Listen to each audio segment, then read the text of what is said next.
Hi viewers, good morning. నేను మీ Nagaraju, geologist Nalgonda.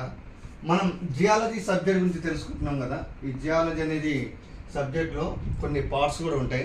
Like that ఎలా అంటే మనం డాక్టర్స్ కూడా చేసే డెంటల్ అని, ఏంటి అని, గైనకాలజిస్ట్ అని, ఆర్థోపెడిక్ అని.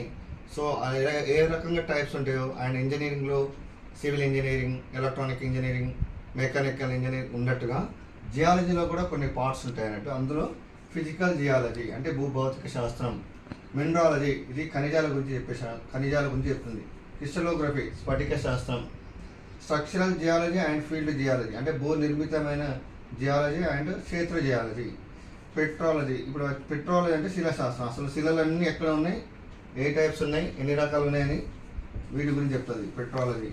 స్టాటిగ్రఫీ అంటే స్థలశాస్త్రం అంటే మనం మానవుడు పుట్టక ముందుకు, భూమి పుట్ట ముందుకు ఎక్కడైంది, భౌమకాల మానం ఏ రకంగా, అప్పుడు ఎలా ఉంది, బిఫోర్ ఎలా ఉంది, ఇప్పుడు ఎలా ఉంటే రేపు భవిష్యత్తు ఎలా ఉంది అనేది ఈ స్టాటిగ్రఫీలో వస్తుంది. పేలియాంటాలజీ పురాజీవ శాస్త్రం.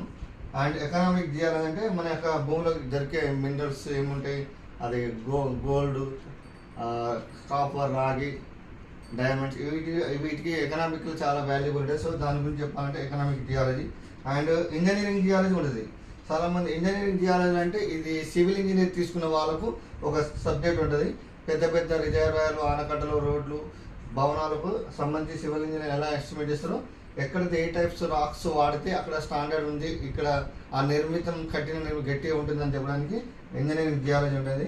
అండ్ ఫైనల్ మనం ఇంకోటి ఏంటంటే హైడ్రో జియాలజీ. ఇప్పుడు మనం అంతా చాలామంది బోర్లు వేస్తున్నారు కదా, ఎక్కడ రాళ్ళు వేయాలి, ఏ టైప్స్ ఆఫ్ రాళ్ళలో నీళ్ళు ఉంటాయి అనేది హైడ్రో జియాలజీ చెప్తుంది, జలశాస్త్రం. అండ్ మైనింగ్ జియాలజీ మీన్స్ ఇప్పుడు క్వారీస్ ఉంటాయి కదా, క్వారీస్ అది మెటల్ తీసుకుంటారు కదా, 40 mm, 60 mm and 20 mm metal, పెద్ద పెద్ద గుట్టలను ఒక 20 సంవత్సరాలు, 10 సంవత్సరాలు, 20 సంవత్సరాలు లీజ్ తీసుకొని కోల్ మైనింగ్, గ్రానైట్ మైనింగ్, ఇట్లా క్వారీలు అంటే ఉంటాయి కదా, అలాంటి చోట మైనింగ్ చేస్తారు. కొన్ని సొరంగాలలో కూడా ఎలాంటి సొరంగాలు తీస్తామంటే ఆ సొరంగం కావాలంటే ఆ రాకున్న స్ట్రక్చర్ ఎంతవరకు రోజు కట్ చేస్తే అది స్టాండ్ ఆగుతుంది, అలా తీసుకుంటూ వెళ్తూ ఉంటారు.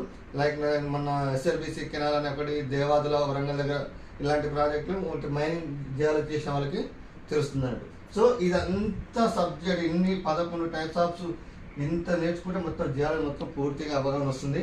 అండ్ జియాలజీ అనేది దీంతో కాకుండా